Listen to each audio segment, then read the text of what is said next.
ठीक है, तो आज हम लोग स्टार्ट कर रहे हैं सीरीज एलसीआर सर्किट का केस 3।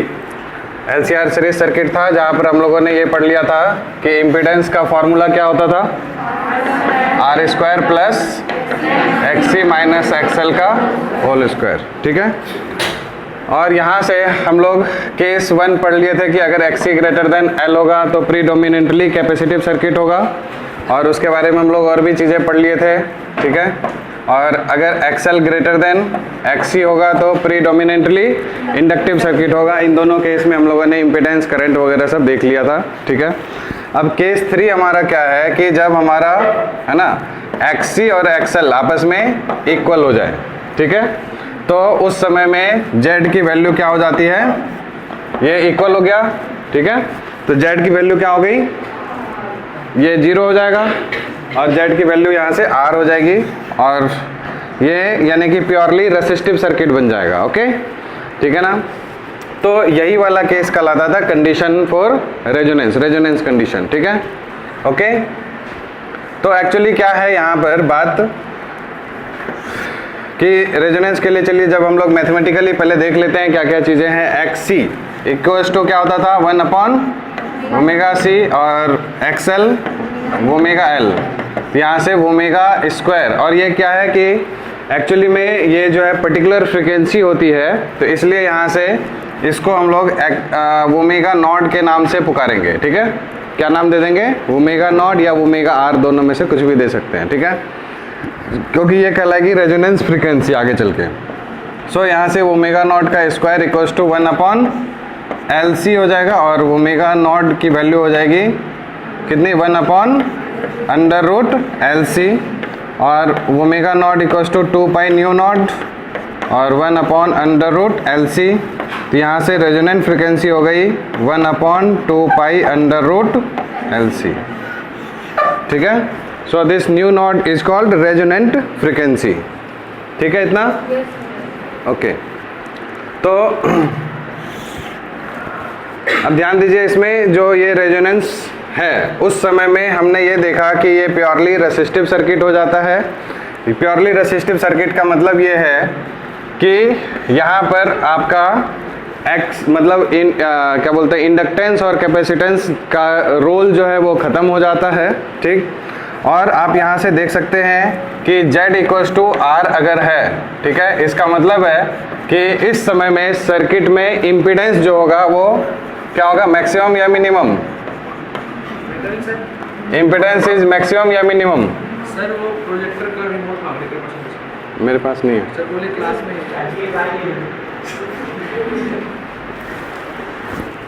ठीक है, तो Z इक्वल्स टू आर।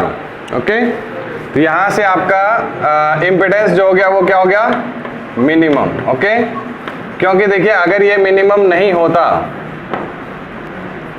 अगर Z इक्वल्स टू आर नहीं होता तो ये कुछ ना कुछ वैल्यू लेता, और कुछ ना कुछ वैल्यू लेता तो ये Z की वैल्यू को बढ़ाता। समझ रहे हैं ना। तो इस समय में हम लोग ये बोल सकते हैं कि Z जो है वो मिनिमम है, और Z अगर मिनिमम होगा तो करंट की वैल्यू क्या होती है, V/Z, है ना। तो वोल्टेज अपॉन में Z मिनिमम है, इसका मतलब करंट क्या होगा इस समय में, maximum. So current is maximum. ठीक है, समझ गए। तो रेजोनेंस कंडीशन में करंट जो होगा, बेसिकली यही कहा जाता है रेजोनेंस कंडीशन, मतलब सर्किट में जो करंट फ्लो हो रहा होगा वो मैक्सिमम फ्लो हो रहा होगा। ओके, ठीक है इतना, ओके। अब यहाँ से आप लोग ये बता सकते हैं इस सिचुएशन में cos फाई की वैल्यू क्या हो रही होगी, जो पावर फैक्टर होता है cos phi power factor R/Z, और R और Z आपस में क्या है, बराबर। तो ये क्या हो जाएगा, कैंसल आउट होके 1। यानी आप ये बोल सकते हैं यहाँ पर कि, और ऐसे भी समझ सकते हैं क्योंकि ये प्योरली रेसिस्टिव सर्किट है। ठीक, और प्योरली रेसिस्टिव सर्किट का मतलब क्या होता है कि करंट और वोल्टेज दोनों के बीच में फेज डिफरेंस 0।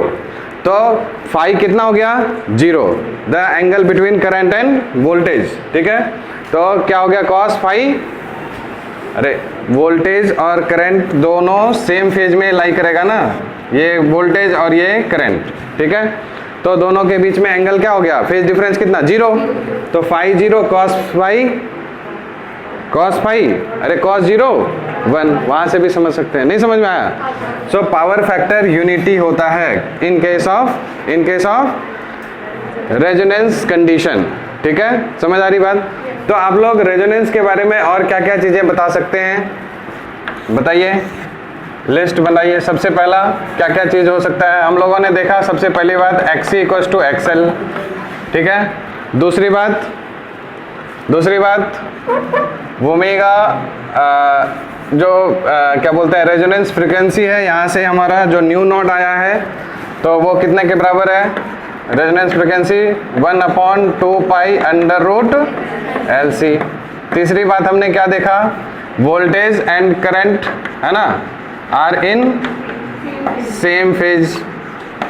ओके, और बताइए आप लोग, कुछ दिख रहा है? ओ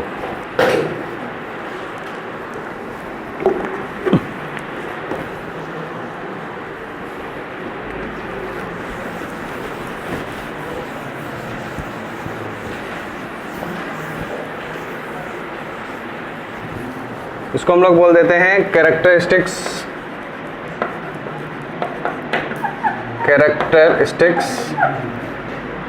है ना ऑफ रेजोनेंस, है ना, कंडीशन या रेजोनेंस फ्रीक्वेंसी। ठीक है, रेजोनेंस कंडीशन सबसे पहला कैरेक्टरिस्टिक्स क्या हो जाएगा, XC = XL। दूसरी बात क्या बताया, जो रेजोनेंस फ्रीक्वेंसी हो जाएगी वो कितने के बराबर होगी, 1/2π√LC। तीसरी बात क्या होगी, V एंड I है ना, आर इन सेम फेज। ठीक है, और बताइए पावर फैक्टर क्या हो जाएगा, पावर फैक्टर यूनिटी यानी 1। और बताइए आप लोग, हाँ, इम्पीडेंस है ना, इम्पीडेंस मिनिमम होगा इस सिचुएशन में, यानी कि कितने के बराबर हो जाएगा, R के बराबर, Z विल बी = R। और क्या होगा, करंट विल बी मैक्सिमम।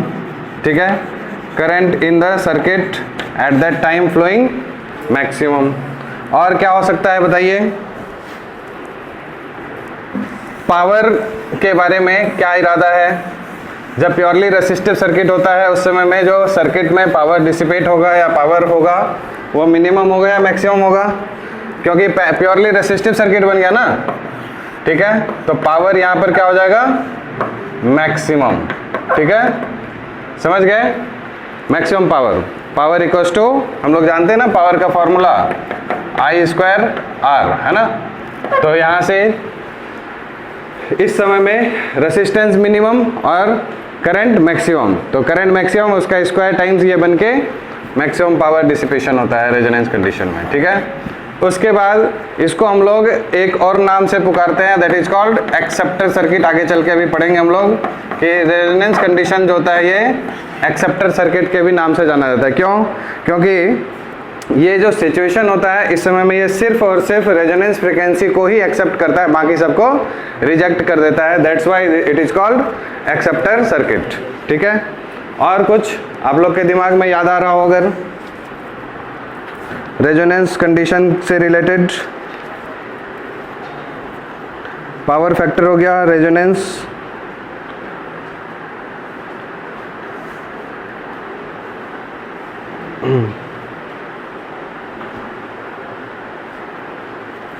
ठीक है, जो सर्किट में जो वोल्टेज होगा, ठीक है, वोल्टेज सप्लाई जो कर रहे होंगे हम लोग, ठीक, वो किसके बराबर हो जाएगा, वोल्टेज अक्रॉस आर, होगा कि नहीं होगा। अरे जो भी सर्किट में आप वोल्टेज सप्लाई कर रहे हैं, क्योंकि वो एल और सी के अक्रॉस तो कोई भी वोल्टेज ड्रॉप होगा ही नहीं, है ना, क्योंकि यहाँ पर XL = XC है ना। तो इसमें I से मल्टीप्लाई दोनों साइड, तो ये क्या हो गया, VC = VL। ये दोनों आपस में बराबर हुए, और हम जानते हैं ये दोनों का बीच में फेज डिफरेंस कितना होता है, 180 डिग्री, तो आउट ऑफ फेज मैग्नीट्यूड भी सेम, तो इसका मतलब ये दोनों कैंसिल आउट होंगे, सिर्फ क्या बचेगा, वोल्टेज अक्रॉस आर। तो जो भी आप वोल्टेज सप्लाई करेंगे, ठीक है, वो वोल्टेज अक्रॉस आर के ही बराबर होगा, ठीक है ना। तो ये सारी चीज़ें हैं इसमें, ठीक है। तो इन लोगों को ध्यान में रखना है कैरेक्टरिस्टिक्स ऑफ रेजोनेंस सर्किट में, ठीक है। हो गया? हाँ, और कुछ लिख रहे हो, लिखो जल्दी। और कुछ आप लोगों के दिमाग में आइडिया आ रहा है? एक्सएल एक्सी हो गया, रेजोनेंस फ्रीक्वेंसी हो गया, जेड मिनिमम हो गया, प्योरली रेसिस्टिव, इसका मतलब आप लोग यहाँ से ये भी समझ सकते हैं, कहाँ गया जेड इक्वल्स टू आर वाला, ये इसका मतलब हो गया ये प्योरली रेसिस्टिव सर्किट हो जाता है, ये भी आप एक कैरेक्टरिस्टिक्स में डाल सकते हैं, प्योरली रेसिस्टिव सर्किट। और क्या छूटा?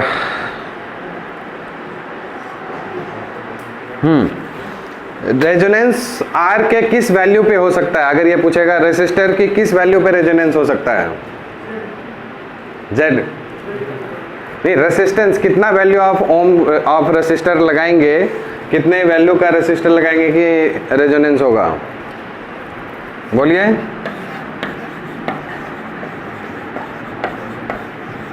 अरे आर कुछ भी होगा, क्या फर्क पड़ता है, रेजोनेंस तो होगा ही, जेड जो होगा पूरे सर्किट का वो इम्पीडेंस के बराबर होगा, है ना। तो resonance can occur at any value of R, resistor कोई भी वैल्यू लेगा, क्या दिक्कत है, ठीक है। तो for any value of R resonance can occur, okay. तो ये सारी बातें हैं कैरेक्टरिस्टिक, जल्दी से इसको लिख लीजिए।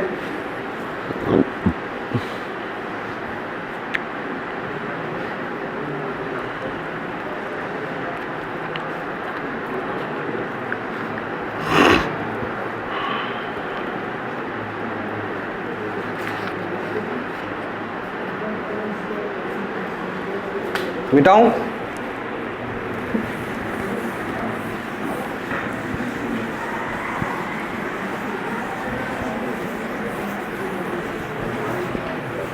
क्या कोई दिक्कत नहीं समझ में आ रहा है क्या? हाँ, एल और बी सी के बीच में क्या होता है?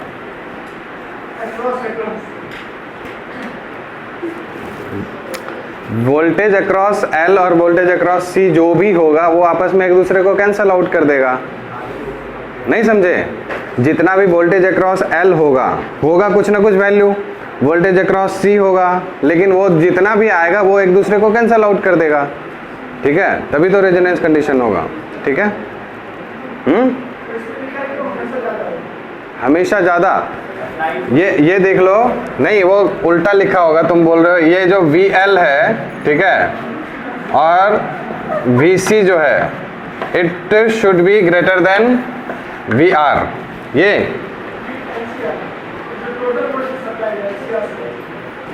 हाँ, तो यही होगा ना LCR सर्किट का, जो भी सर्किट में जो भी मतलब वो तो VR के बराबर होगा, ठीक है, समझ रहे हो ना।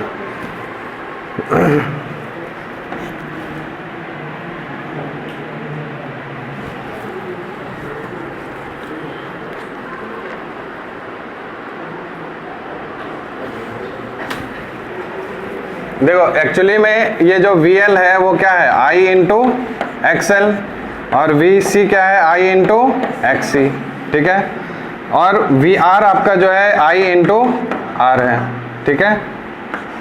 तो एक्चुअली में ये क्या होता है, फ्रीक्वेंसी डिपेंडेंट है, और ये भी क्या है, फ्रीक्वेंसी डिपेंडेंट है, समझ रहे हैं ना बात को। तो ये जैसे जैसे आपकी फ्रीक्वेंसी बढ़ेगी, ठीक है, तो ये VL जो है वोल्टेज अक्रॉस L भी इंक्रीज होगा, ठीक है। इस केस में फ्रीक्वेंसी, क्योंकि XC की वैल्यू हमारा क्या होता है 1/ωc, तो जैसे फ्रीक्वेंसी कम होगी, समझ रहे हैं बात को, ध्यान दीजिएगा, जब फ्रीक्वेंसी कम होगी तो उस समय में XC ज़्यादा होगी, ठीक है, समझ रहे हैं ना। जब फ्रीक्वेंसी कम हो रही होगी तो XC ज़्यादा हो रही होगी, और उस हिसाब से वोल्टेज अक्रॉस कैपेसिटर ज़्यादा ड्रॉप हो रहा होगा, नहीं समझ में आया। उसी तरह से जब फ्रीक्वेंसी कम हो रही होगी, सॉरी ये कम थी, जब फ्रीक्वेंसी ज़्यादा होगी तो उस समय में क्या होगा, एक्सएल ज़्यादा होगा, क्योंकि XL equals to omega L. ये ज़्यादा होगा तो वोल्टेज अक्रॉस एल भी ज़्यादा होगा, ठीक है। और ये दोनों इससे ज़्यादा होगा, ठीक है, क्योंकि इसको फ्रीक्वेंसी से कोई मतलब नहीं है, ये फिक्स्ड वैल्यू ऑफ उस पर काम कर रहा है। किस पे, जैसे आई है तो यहाँ पर ये हम लोग जानते हैं I am sine omega T, ठीक है। तो फ्रीक्वेंसी एक कांस्टेंट फ्रीक्वेंसी है, ठीक, उस पे जितना वोल्टेज होगा तो V M sine omega T, ठीक है। अब ये फ्रीक्वेंसी को कम करेंगे तो जैसे ही कम किए तो उस समय में इससे ज़्यादा ये हो जाएगा, सॉरी ये हो जाएगा वी सी। अब इस फ्रीक्वेंसी से ज़्यादा किए तो ये हो जाएगा। नहीं समझ में आया? तो चाहे फ्रीक्वेंसी कम हो चाहे फ्रीक्वेंसी ज़्यादा हो, दोनों ही सिचुएशन में वोल्टेज अक्रॉस एल या सी बड़ा ही होगा, ठीक है, इसके अक्रॉस से। नहीं समझ में आया? कॉन्सेप्ट क्लियर हुआ कि नहीं? ठीक है, इसलिए वो लॉजिक लिखा है। तो आप इसमें 11th कैरेक्टरिस्टिक्स में ये भी लिख सकते हैं, at resonance condition voltage across L और voltage across C is greater than voltage across the supplied voltage या वोल्टेज अक्रॉस रेसिस्टर। रिपीट करूं, ये सबको समझ आया कि नहीं आया ये बात? ठीक है, फिक्स्ड फ्रीक्वेंसी है तो उस समय में तो ये जितना भी वोल्टेज ड्रॉप दे रहा है, कम हुआ तो एक्सी ज़्यादा हो गया तो वोल्टेज अक्रॉस सी ज़्यादा हो जाएगा। फ्रीक्वेंसी बढ़ाएंगे, इससे ज़्यादा होगा, ओमेगा से ज़्यादा होगा तो वोल्टेज अक्रॉस एल ज़्यादा हो जाएगा। तो हमेशा ही क्या हो रहा है, चाहे फ्रीक्वेंसी कम रखो या चाहे फ्रीक्वेंसी ज़्यादा रखो तो वोल्टेज अक्रॉस एल और सी ज़्यादा हो रहा है, ठीक है। और रेजोनेंस फ्रीक्वेंसी के समय में वी एल और वी सी आपस में एक दूसरे को कैंसिल आउट ही कर दे रहे हैं। समझ आ रही बात? ठीक है, तो बराबर होगा और अपोजिट डायरेक्शन में। मिटाऊं? ओके। अब देखिए इसी कॉन्सेप्ट पे ये जो पूछा आप लोगों ने, इसी सेम अच्छा है पूछ लिया। इसी कॉन्सेप्ट पे 2020 में लास्ट जो बोर्ड एग्जाम हुआ था आपका, तो उस समय में ये पूछा गया एक डायग्राम जो एनसीईआरटी में नहीं दिया हुआ है, ठीक है। बोलते हैं 2020 में सबसे टफ क्वेश्चन आया था, सबको मालूम है ना, 8 मार्क्स ग्रेस मिले थे, ठीक है, बहुत ही हंगामा भी हुआ था। तो उसमें पूछा है इम्पीडेंस वर्सेस किसका, ओमेगा ग्राफ, ठीक है, जेड वर्सेस ओमेगा का ग्राफ बनाना है, ठीक है। तो इधर हमने क्या रख दिया, जेड रख दिया और इधर हमने क्या रख दिया, ओमेगा, ठीक है। यहाँ से आपका जो है रेजोनेंस का एक्चुअल फीलिंग स्टार्ट होता है, ठीक है। यहाँ से आपको जो काम की चीज़ है वो आनी शुरू होगी, ठीक है। देखिए जेड की वैल्यू क्या थी, R square plus XC minus XL का होल स्क्वायर। Got it? ठीक है। एक वैल्यू है जिस समय हमारा ओमेगा जो है वो ओमेगा नॉट के बराबर हो गया और उस समय हमारा जो एल और सी है ये इस तरह से आपस में रिलेटेड है। तो एक फ्रीक्वेंसी है omega equals to omega not, इस फ्रीक्वेंसी पे जेड कितने के बराबर, आर के बराबर, और वो कितना, मिनिमम या मैक्सिमम, इस फ्रीक्वेंसी पे जेड मिनिमम या मैक्सिमम, एक्सएल और एक्सी बराबर है, जेड इक्वल्स टू आर है, तो मिनिमम या मैक्सिमम, मिनिमम, ठीक है। ध्यान से समझिए यहाँ से। तो इस समय में इम्पीडेंस जो होगा वो मिनिमम होगा, कुछ यहाँ पर हम लोग रख लेते हैं वैल्यू, ओके, समझ आ रही बात? अच्छा, अब हम एक काम करते हैं, ध्यान से समझिएगा, ये बिल्कुल लॉजिकल है, ठीक है। ये हो गया तब जब एक्सी जो है इक्वल है एक्सएल के, उस समय में जेड हो गया मिनिमम, ओके, एक पर्टिकुलर फ्रीक्वेंसी पे। अब हम लोग ऐसा करते हैं कि फ्रीक्वेंसी को डिक्रीज कर रहे हैं, किसको, ये जो फ्रीक्वेंसी, मतलब मैं फ्रीक्वेंसी बार बार बोल रहा हूँ, what is this, angular frequency, है ना। तो इस फ्रीक्वेंसी को हम लोग क्या कर रहे हैं, डिक्रीज कर रहे हैं, क्लियर, ओके।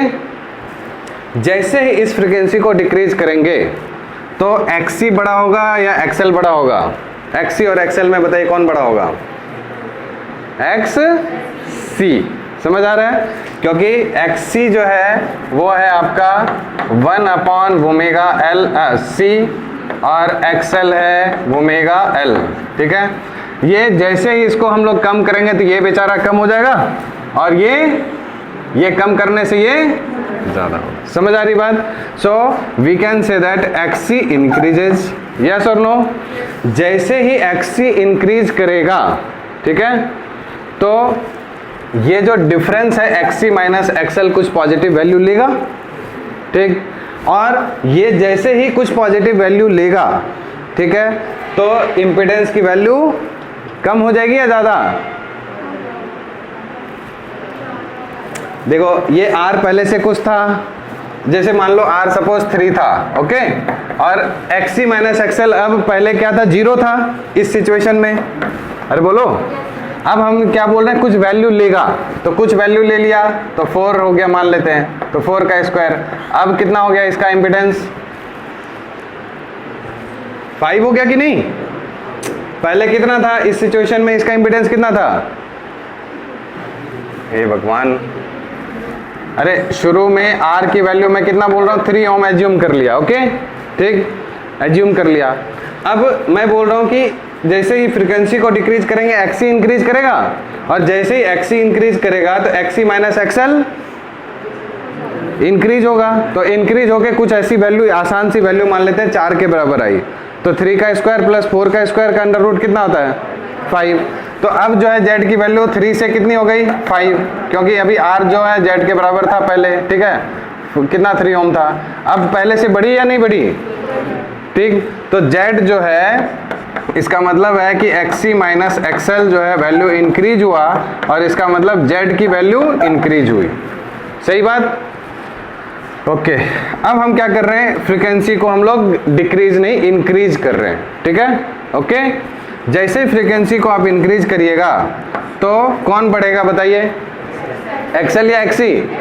ये बेचारा फ्रीक्वेंसी इंक्रीज करने से ये इसकी वैल्यू कम हो जाएगी और इसकी वैल्यू ज़्यादा, तो XC जो हो जाएगा, है ना, वो हम लोग बोल सकते हैं यहाँ से XL माइनस XC की वैल्यू इंक्रीज हो जाएगी। आपको एक एग्जांपल लेके देख लीजिएगा, फ्रीक्वेंसी सेट कर दीजिएगा कितना, 100 या 50 हर्ट्ज, ठीक है, उस हिसाब से L और C की वैल्यू कुछ कुछ रख लीजिएगा, ठीक है। ऑलरेडी ये लंबा टॉपिक है, मेरे पास उतना टाइम नहीं है कि मैं इसकी वैल्यूज को करा के आपको दिखाऊं कि कैसे ये वैल्यूज आएगी, ठीक है, बट मैंने नोट्स में ऐसा करके रखा हुआ है कि ये वैल्यूज पुट कर करके आपको दिखाया है कि ये अगर हम इतना पुट करेंगे तो XL, अब देखिए ना, ये जैसे ये कम हो रहा है तो कम होगा तो 1 2 3 4 ऐसे करके रेंज में होगा, तो ये उसी हिसाब से उतना ज़्यादा बढ़ेगा, है ना, समझ रहे हैं? ये क्योंकि ओमेगा जो होता है 50 हर्ट्ज मान लीजिए, L को हम मिली हेनरी, हाँ सॉरी, ओमेगा को यहाँ पर ये क्या है, कैपेसिटेंस है ना, कैपेसिटेंस को हम लोग क्या करेंगे, वो कुछ माइक्रोफेराड के रेंज में होगा, तो आप समझिए सब ऊपर जाके कितना ज़्यादा XC बन जाएगा, है ना, और ये इसकी कोई औकात ही नहीं होगी इसके सामने, बहुत ज़्यादा हो जाएगा ये वाला, ये कम, तो इसलिए डिफरेंस जो है वो इंक्रीज होगा, और जैसे ही डिफरेंस इंक्रीज होगा तो Z की वैल्यू इंक्रीज या डिक्रीज? अरे ये वैल्यू बढ़ा ना, तो फिर से Z इंक्रीज, ठीक है। तो आप यहाँ से क्या शिक्षा ग्रहण कर रहे हैं, ओमेगा की वैल्यू को घटा रहे हैं तो इम्पीडेंस बढ़ रहा है, ओमेगा की वैल्यू को बढ़ा रहे हैं तो इम्पीडेंस बढ़ रहा है। समझ आ रहा है क्या नाटक है ये, ठीक है। लेकिन ओमेगा एक फिक्स्ड वैल्यू पे मिनिमम है, तो आप इस तरह से जैसे मैक्सिमम मिनिमम में मैथ्स में पढ़ते होंगे आप लोग, ग्राफ जो बनता है ना, कि डिक्रीज कर रहा है, ये पर्टिकुलर फ्रीक्वेंसी है, ओके, तो इस फ्रीक्वेंसी से कम अगर कर रहे होंगे, इससे अगर कम रख रहे होंगे तो Z की वैल्यू क्या हो रही होगी, बढ़ रही होगी, बढ़ रही होगी, बढ़ रही होगी, यस और नो, ठीक है। और इस फ्रीक्वेंसी से बढ़ा, वो फ्रीक्वेंसी से ज़्यादा कर रहे होंगे, फ्रीक्वेंसी को बढ़ा रहे हैं यहाँ से, तो भी Z की वैल्यू बढ़ रही होगी, बढ़ रही होगी, बढ़ रही होगी। समझ आया सबको कि नहीं आया? तो ये है Z वर्सेस ओमेगा का ग्राफ, ठीक है। इस समय में ये जो Z है ये किसके बराबर है, Z इक्वल्स टू R, है ना, इम्पिडेंस मिनिमम होगा इस समय में, ठीक है। और यहाँ पर आप बोल सकते हैं इधर कौन सा होगा, कौन सा डोमिनेंट होगा,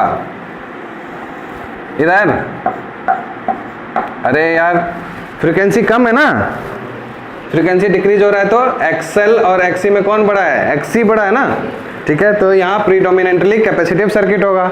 और इस रीजन में इसके बाद एक पर्टिकुलर फ्रीक्वेंसी बढ़ाने के बाद इस रेंज में, है ना, कौन बढ़ रहा है और ओमेगा बढ़ा रहे हैं तो एक्सएल बढ़ रहा है, एक्सी की वैल्यू कम होगी एज कंपेयर टू दिस।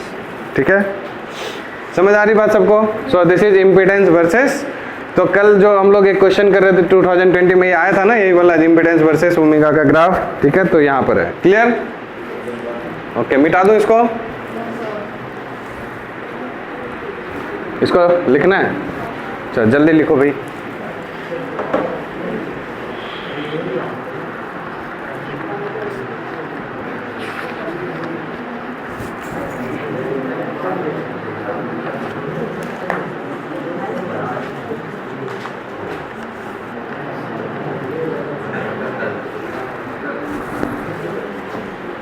हो गया?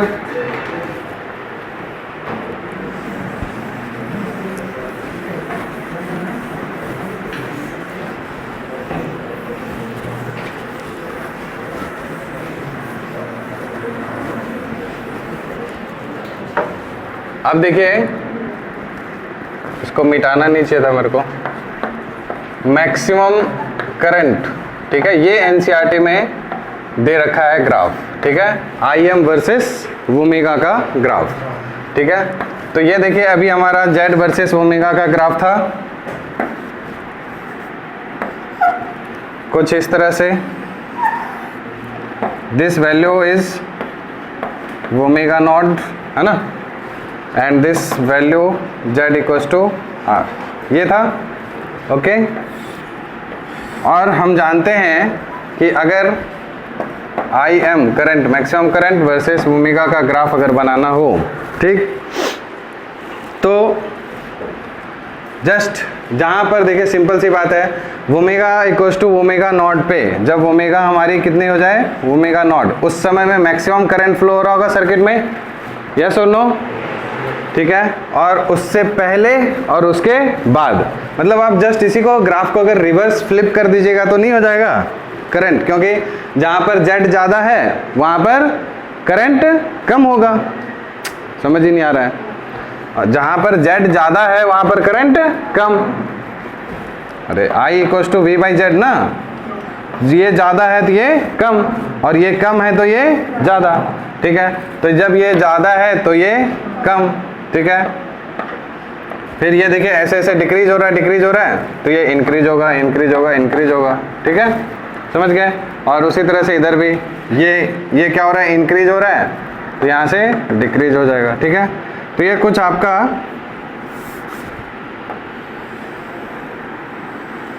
इस तरह से ग्राफ बन जाता है। ओके, समझ आ रही बात? ठीक है, मतलब पूरा सिमेट्रिक ऐसे करके। ठीक, तो ये IM वर्सेस ओमेगा का ग्राफ है। ठीक है, तो एनसीईआरटी ने यहाँ पर आपको वैल्यू लेके दिखाया हुआ है। आप देखिएगा वहाँ पर ये जो ग्राफ बना है साइड में देखिएगा, है ना, ये L को कितना ले रखा है, 1 मिली हेनरी। ओके, और कैपेसिटेंस कितना ले रखा है, 1 नैनोफैराड। ओके, समझ रहे हैं?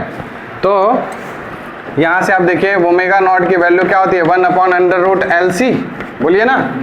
तो ये 1/√L, L हमारा 1 × 10⁻³ और C हमारा 1 नैनोफैराड 1 × 10⁻⁹ ये तो पता है ना सबको।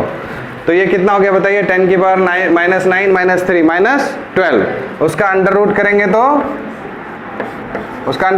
तो -6। अरे बोलो, और ऊपर जाएगा तो 10⁻⁶, यानी कि 10⁻⁶ को हम लोग क्या बोलते हैं, 1 megahertz.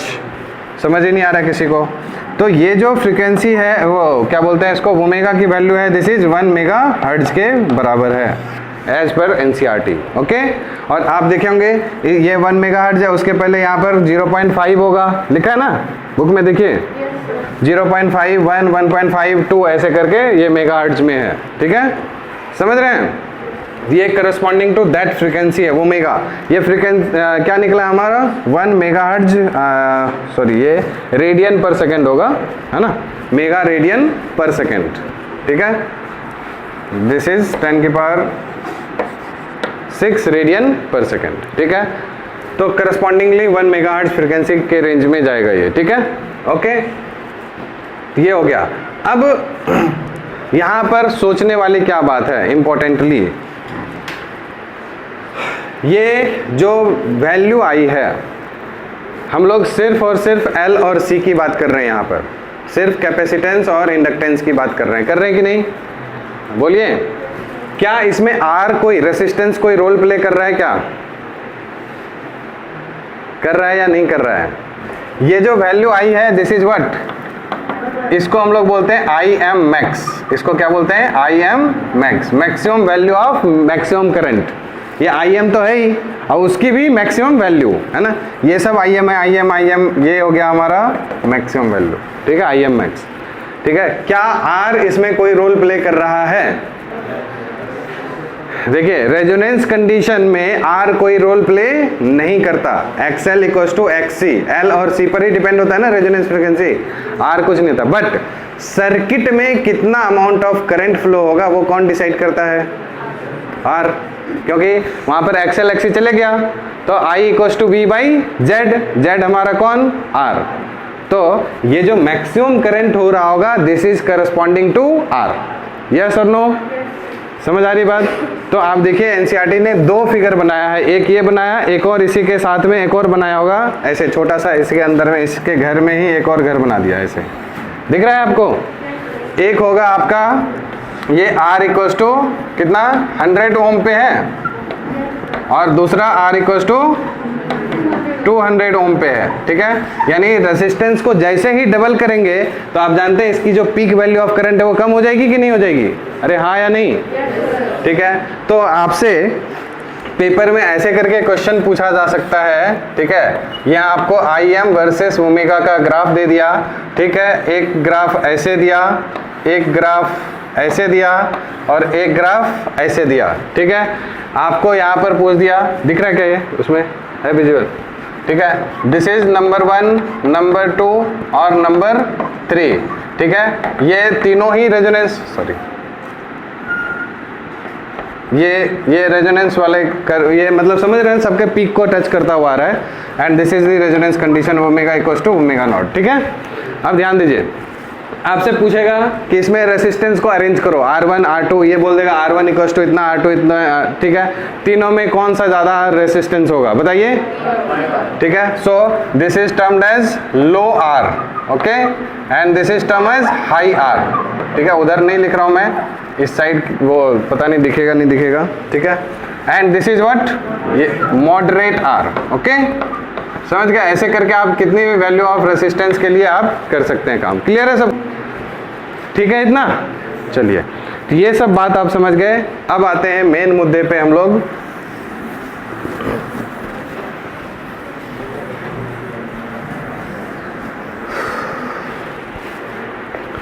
Next is sharpness of resonance.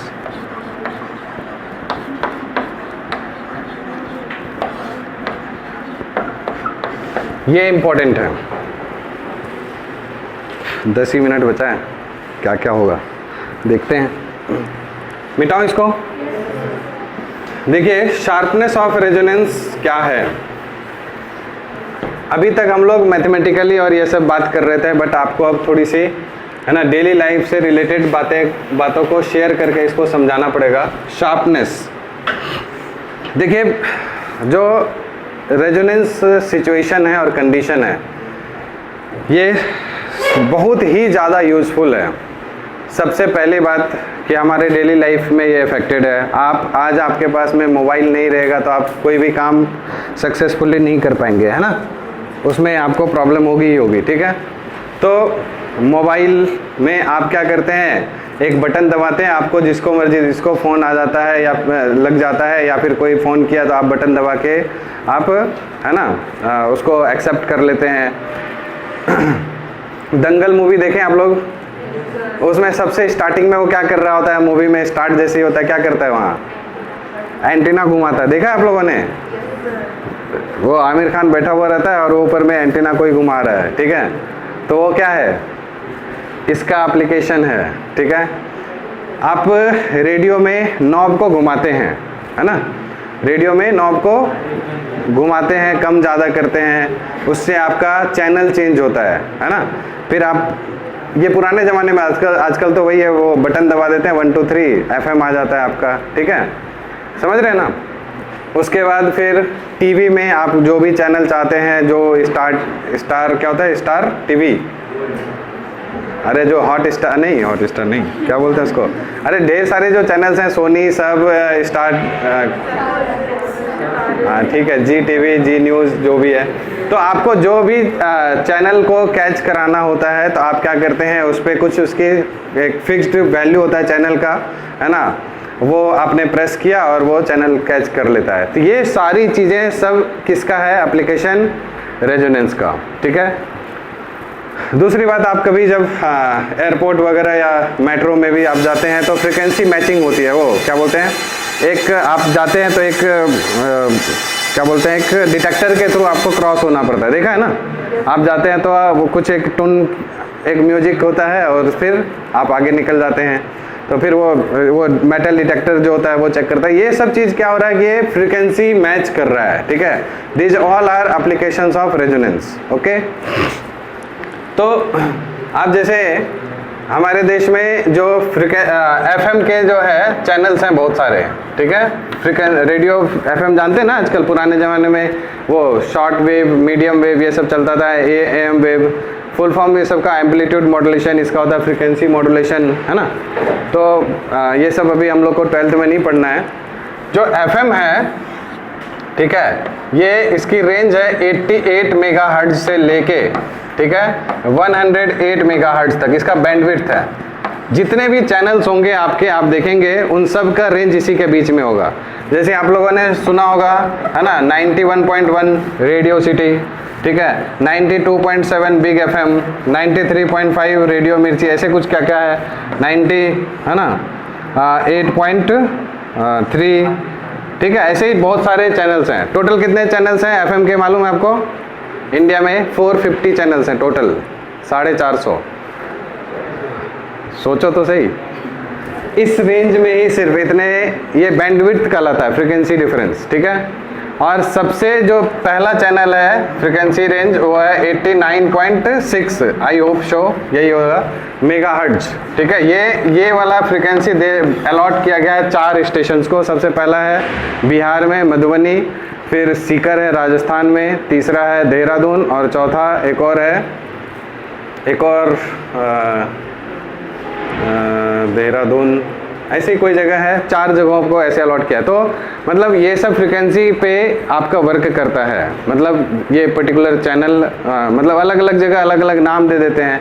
Delhi में जैसे 13 या 15 ऐसे ही है कुछ, ठीक है। उसमें खतरनाक नाम है, एक जैसे 104.8 है ना, और एक है 104, इसका नाम क्या मालूम है? फीवर 104 FM, ठीक है, 104.8 इश्क FM। तो ऐसे ऐसे खतरनाक नाम रखे हुए हैं, ठीक है। तो ये जो एक्चुअली में अब देखिए ये कैसे कैसे वर्क करता है। सिंपल सी बात है, अभी जैसे मान लीजिए आप कोई भी कम्युनिकेशन या कोई भी चीज़ आप समझना चाहते हैं, तो आप क्या चाहते हैं? एकदम बिल्कुल आपको शार्प आवाज़ आए, नॉइज़ ना हो, ठीक है, ये चीज़ें होती है कि नहीं? तो सारी बात होती है, शार्पनेस का मतलब है आप फ्रीक्वेंसी को एग्जैक्टली मैच कराइए, कम से कम इंटरफेरेंस, कम से कम नॉइज़ हो। शार्पनेस का मतलब यही होता है, ठीक है।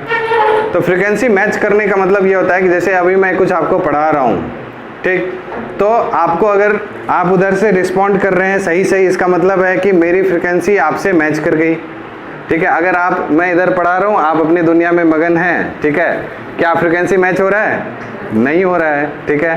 तो कुछ आउटपुट नहीं मिलेगा, कुछ आउटकम नहीं आएगा, रिस्पॉन्स नहीं आएगा, ठीक है। तो फ्रीक्वेंसी मैचिंग ही आपका रेजोनेंस है। रेजोनेंस का मतलब ये है फ्रीक्वेंसी मैच कराना। फ्रीक्वेंसी मैच तब होता है, ये तो हो गया कि वर्बली फ्रीक्वेंसी मैच कराना। वो मैच कब होगा? जब सर्किट में maximum amount of current flow होगा। और maximum amount of current flow कब होगा?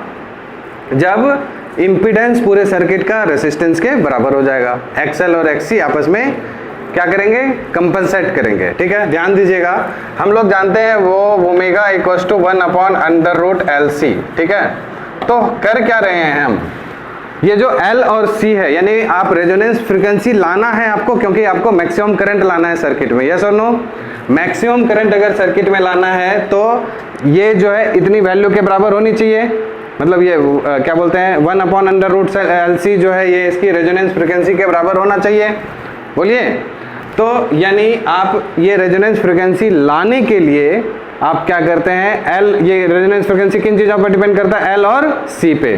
तो आप क्या करेंगे, या तो L को चेंज करेंगे या तो C को चेंज करेंगे। ठीक है, कन्वीनियंट क्या होता है कि हम मोस्टली क्या करते हैं, C कैपेसिटर को चेंज करते हैं। कैसे, आप जब रेडियो में नॉब को टर्न करते हैं तो क्या होता है, प्लेट्स ऑफ कैपेसिटर के बीच में जो है वो गैप जो है वो कम होता है या ज़्यादा होता है। समझ आ रही बात, तो कैपेसिटर के प्लेट्स के बीच का गैप कम ज़्यादा होने से कैपेसिटेंस चेंज होगा। हम लोग पढ़े C = ε0A/d, यस और नो। ठीक है, तो कैपेसिटेंस चेंज होगा और इस तरह से ये आपस में L और C आपस में मैच करेंगे, कंपनसेट करेंगे कि ये फ्रीक्वेंसी जैसे ही वो मैच करते करते उस पर्टिकुलर रेजोनेंस फ्रीक्वेंसी पे आएगा, ठीक है, L और C कंपनसेट करेंगे, maximum amount of current flow होगा सर्किट में और आपका जो डिजायर्ड चैनल है, डिजायर्ड जो चीज़ आप चाह रहे हैं वो आपको मिल जाती है। आ रही बात समझ में?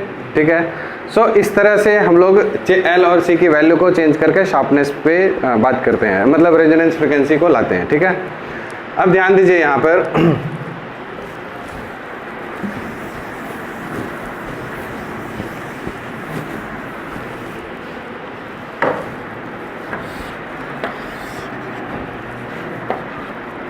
ये आपका IM था और ये ओमेगा था।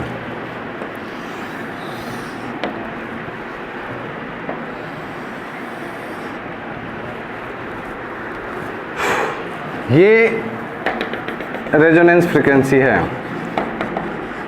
ओके, दो सिचुएशन है आपका, ठीक है, एक ये और एक ये। और इस पर्टिकुलर चैनल पे मान लेते हैं आपका जो पसंदीदा चैनल है वो यहाँ पर है, मतलब इस फ्रीक्वेंसी पे काम कर रहा है। मान लीजिए कौन सा ले लें, आपका पसंदीदा चैनल 104 है ना, 0.8। ठीक है, समझ गए, ये आपने प्रेस मतलब कि सेट कर रखा है। अब अगर इस सिचुएशन की हम लोग बात करें और इस सिचुएशन में यहाँ पर देखिए, इसके क्या होता है कि इस फ्रीक्वेंसी और इस फ्रीक्वेंसी और इस फ्रीक्वेंसी में, ठीक है, एक कहा जाता है, इसमें आगे चल के हम लोग पढ़ेंगे क्वालिटी फैक्टर। ठीक है, वो आज ही करना है। ठीक है, क्वालिटी फैक्टर में क्या होता है कि ये इसके करस्पॉन्डिंग एक वैल्यू आती है जिसमें हम लोग क्या होता है, यहाँ पर जो भी पावर आएगा, ठीक है, इसके करस्पॉन्डिंग जो पावर डिसिपेट होगा या पावर होगा सर्किट में, ये बोलते हैं मैक्सिमम पावर। ओके, और एक वैल्यू होती है करंट की 0.707 यानी RMS वैल्यू। उस RMS वैल्यू पे जो पावर होती है इस मैक्सिमम पावर की हाफ होती है। ठीक है, ऐसे भी हम लोग जानते हैं Im/√2 करेंगे तो Vm/√2, पावर क्या हो जाएगा, √2 × √2 नीचे 2 हो जाएगा। समझ गए ना, तो RMS वैल्यू ऑफ करंट पे इस वैल्यू का, ये आपको मैंने क्या बताया था, यहाँ पर जो करंट होता है this is Im max। Im max का 0.707 टाइम्स अगर करंट रखेंगे तो पावर जो होगा करस्पॉन्डिंगली कितने के बराबर होगा, मैक्सिमम पावर का हाफ होगा। तो ये कहता है कि इस रेंज में मैक्सिमम पावर मतलब P/2 से लेके P के मैक्सिमम पावर के बीच में ये सारे चैनल जो है कैच करने लग जाते हैं। ठीक है, आप जब नॉब को घुमाते होंगे तो आप देखते होंगे कि जैसे ही आप चैनल को स्विच करते हैं तो बीच में झरझर झरझर की आवाज़ आती है, कुछ इरिटेटिंग साउंड होता है कि नहीं, या फिर एक ऐसा सिचुएशन आता है कि दोनों जगह की आवाज़ आपको एक साथ आ रही है, होता है नहीं है ऐसा, बोलिए। ठीक है, तो दोनों जगह की आवाज़ आने के लिए क्या हम चाहते हैं कि दोनों जगह की आवाज़ आए? नहीं चाहते हैं। तो कहाँ पर आपको लग रहा है कि किस सिचुएशन में आवाज़ ज़्यादा आने के चांसेस है, इंटरफेरेंस के ज़्यादा हैं चांसेस, इस सिचुएशन में या इस सिचुएशन में, किस में ज़्यादा है बताइए? यहाँ पर अगर हम लोग जाएंगे ऐसे करस्पॉन्डिंगली तो ये देखिए, है ना, तो ये वाला जो है पोर्शन कट हो गया है कि नहीं, बोलिए ना। और ये पोर्शन इसमें देखिए यहाँ पर इतने छोटे से पोर्शन में आपको सेलेक्ट करना है, और यहाँ पर क्या हो रहा है, ये पोर्शन पूरा फ्लैट टाइप से है ना। कहाँ पर इंटरफेरेंस के चांसेस ज़्यादा लग रहे हैं, इसमें या इसमें? यहाँ पर आप देखिए बहुत सारे पार्ट्स जो है वो यूजेबल हैं, है ना। मतलब इधर आपको इंटरफेरेंस यहाँ पर इसमें ज़्यादा होगा, क्योंकि इस जगह पर बहुत सारे डिस्टर्बेंसेस आएंगे, ठीक है। तो ये जो फ्रिक्वेंसीज कहलाती है, दिस इज ओमेगा 1 और ओमेगा 2, ठीक है। ये ओमेगा 1 और ओमेगा 2, तो इसको हम लोग ओमेगा 1 को हम लोग बोलते हैं this is omega naught plus में डेल्टा ओमेगा, और ओमेगा 2 जो बोलते हैं this is omega naught minus delta omega, ठीक है। समझ गए ना। ये थोड़ी सी उससे ज़्यादा और थोड़ी सी उससे कम, ये दोनों फ्रिक्वेंसी पर क्या होता है, वो चैनल आपको कैच करना शुरू कर देता है, ठीक है। तो आप जैसे जैसे इसके पास आते जाएंगे, ऐसे आते जाएंगे, ऐसे आते जाएंगे, एकदम एक अचानक सा एक वैल्यू आएगा जिस पे आपको एकदम क्लियर आवाज़ सुनाई देगी, और मतलब आप क्या कर रहे हैं, नॉब घुमा रहे हैं, यानी कैपेसिटेंस चेंज कर रहे हैं। चेंज करते करते एक पर्टिकुलर वैल्यू आएगा, और उस समय में करंट मैक्सिमम फ्लो होगा, और उस समय आपको वो चैनल एग्जैक्ट आपको शार्पली क्लियरली सुनाई देगा। आ रही बात समझ में, ठीक है। तो फिर आप क्या करते हैं, ये जैसे मान लीजिए 104.8 है, तो अब आपको यहाँ पर ये इसमें मज़ा नहीं आ रहा है, अच्छे गाने नहीं आ रहे हैं, आप जस्ट क्या करेंगे, चेंज करना चाहेंगे इसको, ठीक है। तो इससे जस्ट पहले एक और चैनल है दिस इज 104, तो उसकी वैल्यू कुछ यहाँ पर मान लेते हैं, यहाँ पर होगी, ठीक है। तो आप क्या करेंगे, नॉब को फिर से घुमाएंगे। तो ये इस समय जब आप इसको घुमा रहे थे, तो उस समय में 104 पे जो काम चल रहा था वो भी हो सकता है, इसको मान लेते हैं चलिए 104, ठीक है। तो इस पे जो भी काम वो चल रहा था, वो सब कुछ आपको इधर भी सुनाई दे रही होगी, है ना। थोड़ी इधर की, थोड़ी इधर की आ रही होगी, ठीक है। तो आपने शार्प करके इसको ठीक कर लिया, फिर आप नॉब को घुमा रहे हैं, चैनल चेंज करना चाह रहे हैं, कैपेसिटेंस चेंज करेंगे, तो आप फिर से इसके करस्पॉन्डिंग आपको मैक्सिमम वैल्यू चाहिए, तो आपका ये क्या हो गया, इस तरह से आया। समझ आ रही बात। तो जब इस पर्टिकुलर फ्रिक्वेंसी को आपने सेलेक्ट किया, तो ये वाला चैनल पकड़ लेता है, समझ रहे हैं ना। उस समय में फिर 108.4.8 वाला जो है वो कैंसिल आउट हो जाएगा। क्लियर है कि नहीं है। तो आप क्या कर रहे हैं, शिफ्टिंग कर रहे हैं, है ना। कैपेसिटेंस को चेंज करके फ्रीक्वेंसी को चेंज कर रहे हैं, फ्रीक्वेंसी चेंज करके कैपेसिटेंस फ्रीक्वेंसी चेंज हुआ, और रेजोनेंस फ्रीक्वेंसी जैसे ही आया इसके करस्पॉन्डिंग वो मैच कर गया, ठीक है। तो क्या होता है, आपके रेडियो में या टीवी में या मोबाइल में बहुत सारी फ्रीक्वेंसीज जो है एक साथ आ रही होती है, ठीक है, सारी की सारी आ रही है। बस आपको क्या करना है, पर्टिकुलर एक को सेलेक्ट करना है। तो पर्टिकुलर एक सेलेक्ट कैसे होगा, क्या करना चाहिए उसके लिए, पर्टिकुलरली एक सेलेक्ट करने के लिए आपको वही कैपेसिटेंस, यानी कि वहाँ से जो फ्रीक्वेंसी आ रही है जिस पे वो वर्क कर रहा है, ठीक है। कैसे काम करता है, यहाँ ज़मीन पे ही सब होते हैं, यहाँ से उस पर्टिकुलर फ्रीक्वेंसी क्या होता है, वो एंटीना होता है। तो वहाँ से एंटीना को क्या किया, ट्रांसमिटिंग एंटीना, जो स्टेशन है वहाँ से ट्रांसमिटिंग एंटीना के थ्रू ट्रांसमिट किया, ये कहाँ गया, सैटेलाइट के पास, सैटेलाइट ने फिर वहाँ से रिलीज किया, ठीक है। अब जो लोग उस पर्टिकुलर फ्रीक्वेंसी को, अब आपका मोबाइल है या रेडियो है या टीवी है, वो उसमें क्या करते हैं, आप रिमोट के थ्रू या स्विच के थ्रू या बटन के थ्रू आप क्या करते हैं, आपके मोबाइल में, टीवी में या रेडियो में जो एंटीना होता है जिसको हम लोग रिसीविंग एंटीना बोलते हैं, ठीक है। दोनों ही एंटीना होता है, जहाँ भी एंटीना होता है, जैसे जो डिवाइस है, रिसीविंग ट्रांसमिटिंग दोनों ही होता है, ठीक है। तो मोबाइल के अंदर में जैसे आप या रेडियो के अंदर में वो रिसीविंग एंटीना वो उस पर्टिकुलर फ्रिक्वेंसी को जैसे ही कैच करेगा, फिर आपका मैच होगा और मैक्सिमम करंट फ्लो होगा और रेजोनेंस कंडीशन आ जाएगा। क्लियर है। तो इस तरह से हम लोग इसको चेंज करते हैं, ठीक है। तो इसके बाद आपका आता है ये शार्पनेस के बाद क्यू फैक्टर वाला पोर्शन है, ठीक है। इसको हम लोग करते हैं थोड़ा लेट से, ठीक है।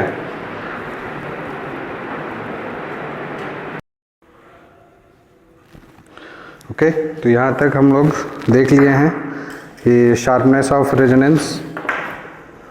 तो शार्पनेस ऑफ रेजोनेंस में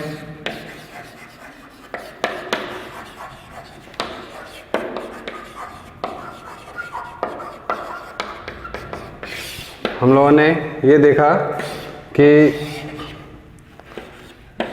आई एम वर्सेस ओमेगा का ग्राफ में इस तरह से एक पर्टिकुलर फ्रिक्वेंसी पे हम लोगों को मैक्सिमम करंट मिलता है और इसके करस्पॉन्डिंग जो पावर होती है this is maximum power. Okay, ठीक है ना। तो हम ये चाहते हैं ये जो पोर्शन हो वो हमारा एकदम मतलब शार्प हो, ठीक है। ये अभी और ज़्यादा अगर इस तरह से ये आता है तो आपको एक पर्टिकुलर पॉइंट पे एकदम शार्प मिलता है, मीन्स उसके अगल और बगल इस साइड लेफ्ट और राइट में कोई भी आपको है ना डिस्टर्बिंग रेंज नहीं मिल रहा है फ्रीक्वेंसी का। ओके, ठीक है ना।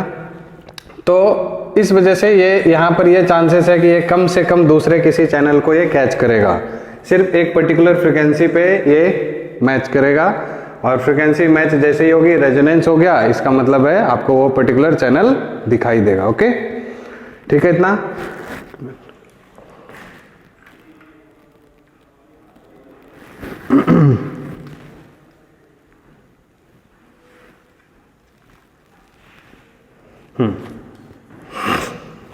तो ये हो गया, तो ये चीज़ हम लोग लाना चाहते हैं, ठीक है। और ये भी बता दिया था कि इसमें इसके लेफ्ट में और राइट में दो फ्रीक्वेंसीज हैं, ठीक है, ओमेगा 1 एंड ओमेगा 2।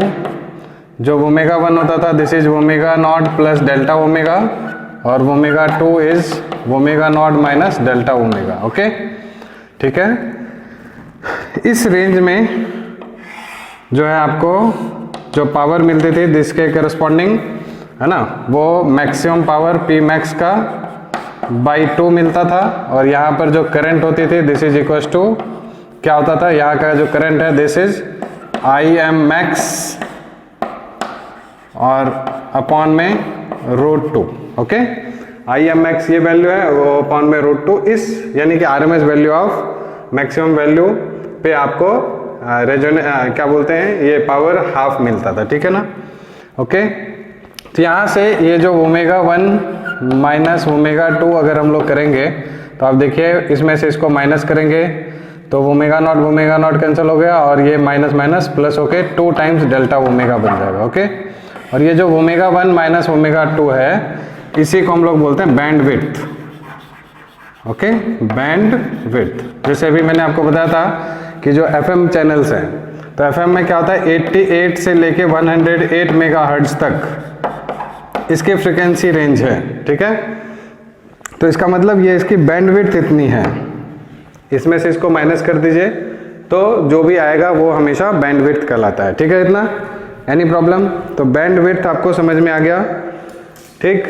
तो अब यही चीज आता है जब हम इसको है ना शार्प करना चाहते हैं कि दूसरे फ्रीक्वेंसीज ज़्यादा इंटरफेयर ना करें, तो उसके लिए आपकी क्वालिटी जो है जो भी साउंड आप सिग्नल्स आ रही है उसकी क्वालिटी इम्प्रूव होनी चाहिए, ठीक है। So that's why we introduce a new term that is called quality factor. Okay,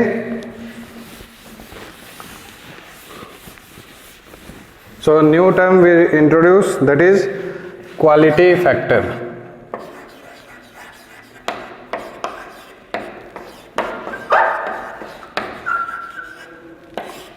and इसको हम लोग इन शॉर्ट क्यू फैक्टर भी कहते हैं, ठीक है ना। चलिए अब देखिए ध्यान से, हम लोगों ने ये देखा था कि जब रेजोनेंस कंडीशन में दिस करंट जो होता है this I M this is equal to V M upon में सीरीज एलसीआर सर्किट में है ना I M equal to V M upon under root R square plus XL minus XC का whole square. यहाँ पर एनसीईआरटी ने क्या किया है, एक्सएल माइनस एक्ससी लिया है, इंडक्टिव सर्किट को बड़ा करके लिया है, प्रीडोमिनेंट करके रखा है, तो इसलिए हम लोग भी वही ले रहे हैं। ओके, ठीक है। तो यहाँ से आप जानते हैं ये जो आई एम की वैल्यू है, ठीक है, तो आई एम यहाँ से क्या हो जाएगा वी एम अपॉन में आर, ठीक है, समझ रहे हैं ना। तो वी एम अपॉन आर, लेकिन ये जो करंट है this is I M max की बात अगर हम लोग कर रहे हैं, ठीक है। तो तो मैक्सिमम जो आपको करंट जिस समय मिलेगा, so this is will be at I M max by root two, maximum current का root two will be I M. Okay, तो यानी कि इधर भी हम लोग को रूट टू से मल्टीप्लाई करना पड़ेगा, है ना। So I M max by root two और इधर भी 1 अपॉन रूट टू। तो यहाँ पर हम लोग इस आई एम की जगह पे क्या लिख दें, आई एम की जगह पे V M upon R root two. Got it, ठीक है। इतना V M upon R root two लिख दिया और इस साइड में V M upon under root R square plus XL minus XC का स्क्वायर। ओके, ठीक है, एज पर एनसीईआरटी। अब दोनों साइड इक्वेट करेंगे, वी एम कैंसिल आउट हो गया। सो इस side root two root R बचा, sorry this is R root two,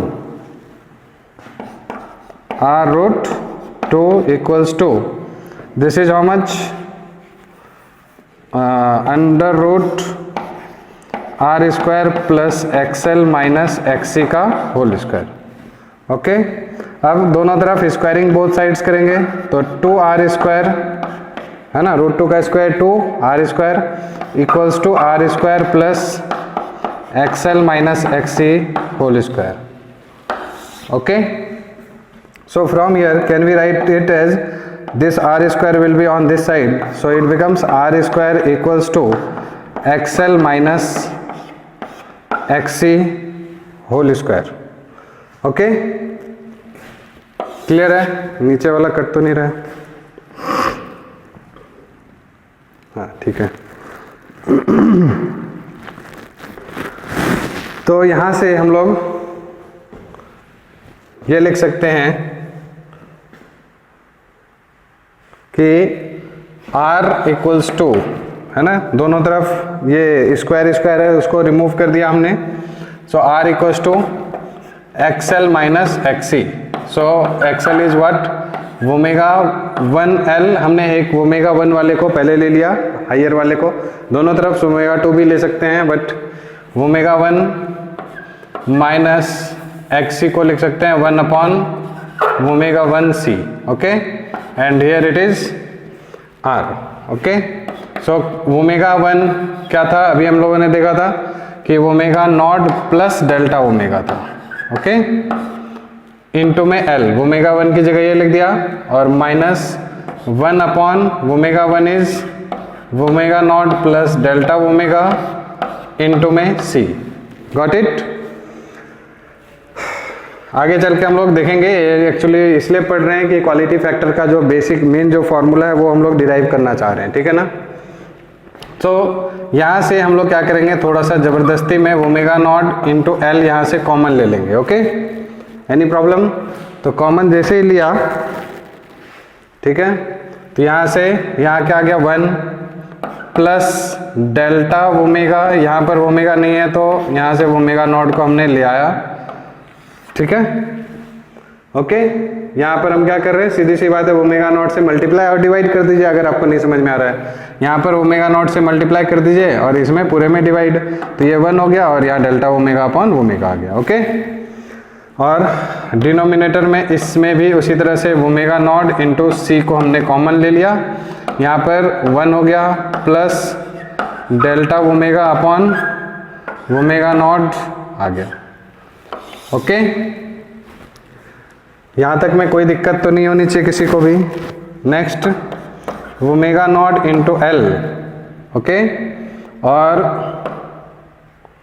और ये हमारा एज इट इज हो गया delta omega upon omega naught minus, अब 1 अपॉन ओमेगा नॉट सी क्या होता है, at resonance condition this is equals to omega naught into L, है ना। अरे X L equals to X C, omega L equals to 1 upon omega C, है ना। सो 1 upon omega सी की जगह हमने ओमेगा एल लिख दिया। एनी प्रॉब्लम, ठीक है। और divided by 1 plus delta omega upon omega naught. Okay, अब देखिए सिंस यहाँ पर एक और मैथमेटिक्स आएगा, जो डेल्टा ओमेगा है it is much much much much less than omega not, ठीक है। तो ऐसे सिचुएशन में हम लोग बाइनोमियल थ्योरम का इस्तेमाल करते हैं, ठीक है। तो इस पूरे की हम लोग यहाँ पर एक काम करते हैं, पहले एक और टर्म आएगा, उसके बाद बाइनोमियल थ्योरम लगा लेंगे हम लोग। This is omega naught into L 1 plus delta omega upon omega naught, okay, plus omega minus omega naught L, और ये जो पूरा का पूरा क्वांटिटी डिनोमिनेटर में है ऊपर चला जाएगा 1 plus delta omega upon omega naught और power -1। Got it? Any problem? Okay, ठीक है। सो यहाँ पर क्या होता है, since this delta omega is much much less than omega naught, ये क्या है, डिफरेंस है ना, डिफरेंस ऑफ टू फ्रीक्वेंसीज, और ये एक्चुअल फ्रीक्वेंसी, तो ये डिफरेंस बहुत ही छोटी होती है। तो ऐसे सिचुएशन में बाइनोमियल थ्योरम क्या कहता है, जो पावर होता है वो यहाँ पर आके मल्टीप्लाई हो जाता है इस टर्म के पहले, ठीक है। तो यूजिंग बाइनोमियल थ्योरम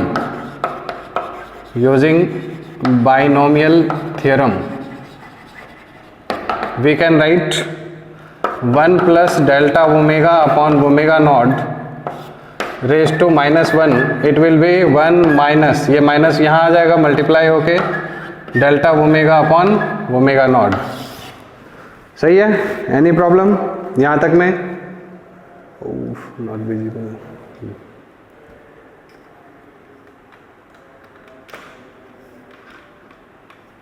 ओके, चलिए अब देखिए, यहाँ से अब ये जो क्वांटिटी है इस साइड में, ठीक है, इधर क्या था हमारा ओमेगा नॉट, और ये सब किसके बराबर है, ये पूरा आर के बराबर चल रहे हैं हम लोग लेके, ठीक है। सो यहाँ से हम लोग ये बोल सकते हैं दिस आर इक्वल्स टू, अब देखिए यहाँ भी ओमेगा नॉट एल है, यहाँ भी ओमेगा नॉट एल है, ओके, ये दोनों में से कॉमन आ गया बाहर। So omega naught into L is common, here it is 1 plus delta omega upon omega naught, okay, और यहाँ पर माइनस है ना, ये इस माइनस को हम लोग यहाँ पर रख देंगे, ठीक है, तो ये -1 हो गया, ओके, दिस इज -1, और ये वाला जो माइनस था यहाँ पर आ चुका है, तो माइनस इंटू माइनस प्लस, आ रही बात समझ में सबको? So it becomes plus delta omega upon omega naught, okay. So ये वाला टर्म आपका कैंसल आउट हो गया, this 1 and 1 cancel out, so we are left with omega naught into L and omega delta omega upon, तो 2 times delta omega upon omega naught, okay, and this is R. सही है? अब देखिए ये जो quantity है आपकी, ये पूरी की पूरी, इसको अब हम लोग ऐसे लिख सकते हैं, omega naught upon 2 delta omega naught upon 2 delta omega, okay, this comes out to be, ये उधर गया और ये इधर गया, तो this comes out to be omega naught into L upon R, ठीक है। सो अब हम लोग अपनी मंजिल पे पहुंच गए, यही हम लोग को चाहिए था, ठीक है। सो ये जो क्वांटिटी आपको दिखाई दे रही है, this omega naught upon 2 delta omega, this is called Q factor या क्वालिटी फैक्टर, ठीक है। सो क्वालिटी फैक्टर की डेफिनेशन जो है वो क्या है, it is the ratio of resonance frequency to the bandwidth, ठीक है। बैंडविड्थ अभी आपको मैंने दिखाया था ओमेगा 1 माइनस ओमेगा 2, उसकी वैल्यू 2 डेल्टा ओमेगा आया था, ठीक है। याद कीजिए omega 1 equals to omega naught plus delta omega 2 equals to omega naught minus delta omega, दोनों को सब्ट्रैक्ट किया था तो 2 डेल्टा ओमेगा आया था।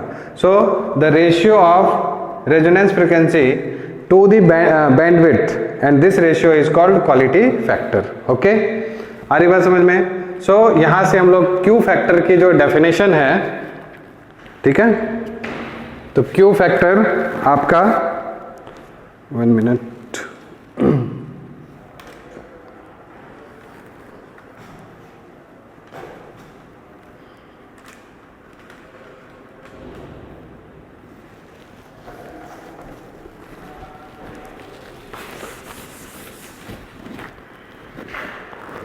So from here we can write Q factor equals to, ठीक है, this is what omega naught into L upon R. Okay, this is quality factor और Q फैक्टर. ठीक है इतना. चलिए अब देखिए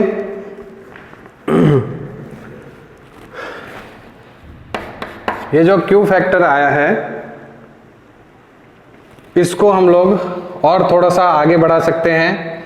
Q equals to omega naught into L की जगह पे हम लोग क्या रख सकते हैं 1 upon omega naught C. Any problem? Omega naught L equals to 1 upon omega naught C into में आर. तो एक ये भी फॉर्मूला इसका हो गया. ठीक है, Q फैक्टर का. Any problem?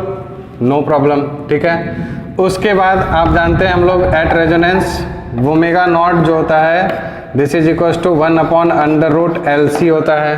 ठीक, इस वैल्यू को इस्तेमाल करते हैं हम लोग यहाँ पर. ठीक है, तो ये जो Q है वो कितना हो जाएगा ओमेगा नॉट की जगह पे हम लोग क्या रख दिए 1 upon under root L C रख दिया. ओके, इसकी जगह पे. और इनटू में क्या बचा L अपॉन R. सही है. अब ये आप ध्यान से देखिएगा तो ये क्या हो रहा है Q फैक्टर इक्वल्स टू यहाँ पर L है तो इस L को root L into root L लिख सकते हैं. एक रूट L यहाँ से कैंसिल हो जाएगा तो यहाँ पर एक रूट L बचेगा. ठीक है, सो 1 अपॉन R ये बाहर है.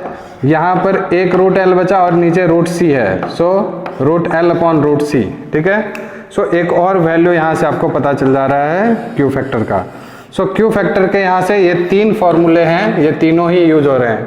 और आप यहाँ से ये समझ सकते हैं कि बाई चेंजिंग द वैल्यू अगर आपको मतलब कि क्या चाहिए अच्छा क्वालिटी फैक्टर चाहिए, शार्पनेस ऑफ रेजोनेंस चाहिए, तो उसके लिए आप क्या करेंगे L की वैल्यू ज़्यादा होनी चाहिए. L should be high, C should be low. है ना, आप यहाँ से भी देख सकते हैं. इसको जितना कम करेंगे Q फैक्टर उतना ज़्यादा, L जितना ज़्यादा रखेंगे Q फैक्टर उतना ज़्यादा. और R जो है वो मॉडरेट होना चाहिए, ना ही कम ना ही ज़्यादा, क्योंकि अगर आप ज़्यादा रखेंगे तो आपको करस्पॉन्डिंगली जो रेजोनेंस पीक बन रहा था वो कम हो जाएगा. R कम रखेंगे तो भी मतलब कम रख सकते हैं. ठीक है, तो R should be less, L should B large and C should be less. है ना, कम अमाउंट में चाहिए. ये सब चीज़ इस तरह से आप एडजस्ट करके आप जो वो ट्यूनिंग करते हैं, ठीक है, रेडियो की, टीवी की या जो भी है, तो ट्यूनिंग करने में हम लोग कैपेसिटेंस की वैल्यू को डिक्रीज करते हैं ताकि वो एक पर्टिकुलर फ्रिक्वेंसी ओमेगा नॉट आ जाए और वहाँ पर क्या हो आराम से आपको चैनल पकड़ ले. ठीक है, कोई दिक्कत? तो यहाँ से Q फैक्टर भी आपको क्लियर हो गया. ये सब इसके फॉर्मूलेज थे. ठीक है, इसका एक और फॉर्मूला होता है Q फैक्टर का. आप लोग यहाँ से ये बोल सकते हैं Q फैक्टर में, इसके बेस पे बहुत सारे क्वेश्चंस भी पूछे हुए हैं प्रीवियस ईयर्स में. Q फैक्टर का एक और फॉर्मूला देखिए, इसको हम लोग ओमेगा नॉट को हम लोग लिख सकते हैं ओमेगा नॉट C को XL, sorry omega naught L को लिख सकते हैं XL अपॉन में R. ओके, और I से मल्टीप्लाई I से डिवाइड कर दीजिए. ठीक है, कोई दिक्कत? ओमेगा नॉट L की जगह XL और अपॉन R और I से मल्टीप्लाई I से डिवाइड. और I इंटू XL क्या हो गया वोल्टेज ड्रॉप अक्रॉस, है ना, this is voltage drop across L. ठीक है, और divided by voltage drop across R बोलिए या सप्लाइड वोल्टेज बोलिए या अप्लाइड वोल्टेज बोलिए, दोनों एक ही बात है. दिस इज अप्लाइड वोल्टेज या voltage drop across R. Resonance condition में यही तो होता है, जो सप्लाई करते हैं वोल्टेज वही हमारा रेसिस्टर के पास ड्रॉप हो जाता है. ये क्या हो गया voltage drop across R across L, यानी इंडक्टर के अक्रॉस जितना होगा वोल्टेज ड्रॉप और डिवाइडेड बाई R. ठीक है, अक्रॉस R. ठीक है, अच्छा ये जो 1 है ना, इसको हम लोग ये भी लिख सकते हैं 1 अपॉन ओमेगा नॉट C को हम लोग XC लिख सकते हैं. This is nothing but XC upon में R. ओके, तो ऐसे ही अंधेरा अंधेरा है जितना. ठीक है, so this is what XC upon R, फिर I से मल्टीप्लाई, I से डिवाइड, तो I XC आपका क्या हो जाएगा, वोल्टेज ड्रॉप अक्रॉस C। तो यहाँ पर हम लोग फॉर्मूला बना सकते हैं वोल्टेज ड्रॉप अक्रॉस L और C, ओके, और डिवाइडेड बाय अप्लाइड वोल्टेज। या तो L के अक्रॉस कितना वोल्टेज ड्रॉप हो रहा है या C के अक्रॉस कितना वोल्टेज ड्रॉप हो रहा है, डिवाइडेड बाय अप्लाइड वोल्टेज। तो यही जो रेशियो है, यही रेशियो आपका क्या कहलाता है, this ratio is called Q factor. तो क्यू फैक्टर के आप देख रहे हैं 4 फॉर्मूले बन गए यहाँ से, this one, this one, this one, this one, ठीक है। कैसे आप क्वालिटी बढ़ा सकते हैं वो भी बता दिया, L, C और R की वैल्यू किस तरह से रखेंगे। तो इसके ऊपर में CBSE ने भी क्वेश्चन पूछा है, कॉम्पिटिटिव एग्जाम्स में भी क्वेश्चंस पूछ लेते हैं कि आपको 2-3 वैल्यू दे देगा, उसमें से बोला सबसे अच्छा क्वालिटी फैक्टर क्या आएगा वो बताइए, ठीक है। या फिर डायरेक्ट आपको ये सब वैल्यूज दे देगा, वहां से क्यू वैल्यू पूछ देगा आपसे, ठीक है। तो इस तरह से ये क्वालिटी फैक्टर के ये वैल्यूज हैं, फॉर्मूला बना, ठीक है। शार्पनेस ऑफ रेजोनेंस और क्यू फैक्टर यहाँ से खत्म हो गया। Thank you very much. Lots of disturbance के साथ आज क्लास खत्म होती है।